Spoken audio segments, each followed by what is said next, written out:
Imagine fleeing your home, your life upended by fear and violence. You journey thousands of miles seeking safety and a chance at a new beginning. After a grueling and perilous journey, you are granted asylum in the United States, a beacon of hope and refuge. You dare to believe that your nightmare is finally over, but then, in a cruel twist of fate, you are ripped away from your newfound sanctuary and thrust into the clutches of the very danger you escaped. This is the heart-wrenching reality for one man who, despite being granted asylum in the United States, found himself imprisoned in El Salvador due to a horrifying administrative error. The details of this man's story are still emerging, but the basic facts are clear.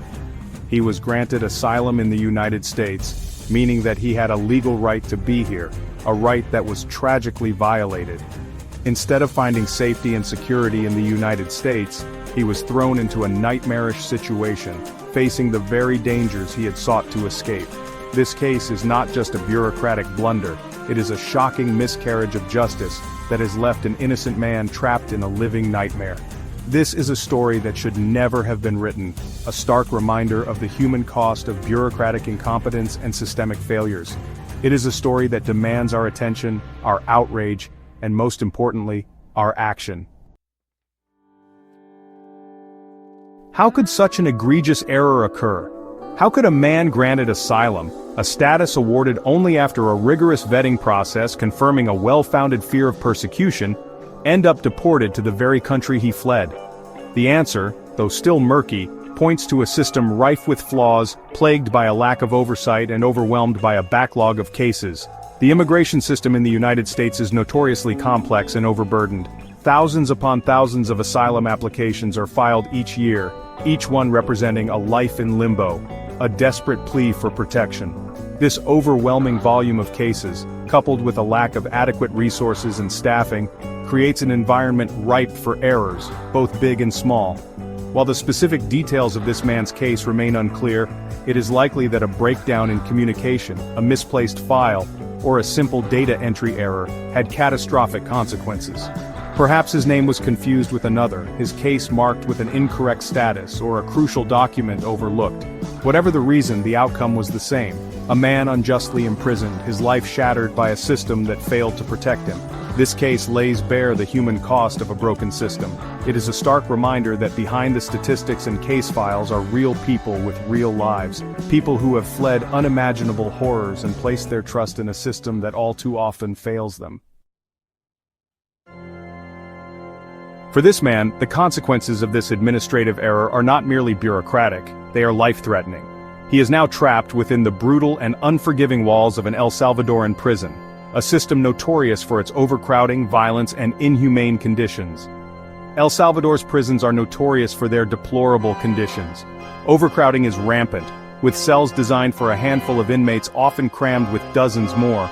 Sanitation is abysmal, leading to the spread of disease. Violence is a constant threat, with gangs wielding significant power within the prison walls. Basic necessities like food, clean water, and medical care are often scarce and difficult to obtain. For this man, every day in a Salvadoran prison is a struggle for survival. He lives in constant fear, subject to the whims of violent gangs and corrupt officials. His physical and mental health are at risk, his hopes for the future dwindling with each passing day. The injustice of his situation is compounded by the harsh reality he now faces, imprisoned in a place where his life is in constant danger. His story is a stark reminder that the right to asylum is not just a legal technicality, it is a lifeline for those fleeing persecution. To be sent back to the very place from which one has escaped is to be condemned to a fate potentially worse than death. This man's ordeal is a stark reminder that the right to asylum is not merely a legal technicality, it is a lifeline for those fleeing persecution.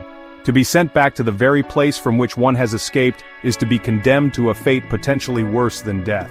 The case of this man wrongly imprisoned despite being granted asylum must be a wake-up call for our nation. It is a stark reminder of the human cost of bureaucratic incompetence and the urgent need for reform. We cannot allow such egregious errors to occur, errors that shatter lives and betray the very principles upon which our nation was founded. We must demand accountability from our elected officials and the agencies tasked with upholding our immigration laws. We must push for increased oversight, greater transparency, and a system that prioritizes accuracy and fairness. The lives of vulnerable individuals, seeking nothing more than safety and a chance at a better life, depend on it. This is not just about one man's tragic plight. It is about the integrity of our asylum system and our commitment to upholding the fundamental right to seek refuge from persecution. We must act now to ensure that such a miscarriage of justice never happens again.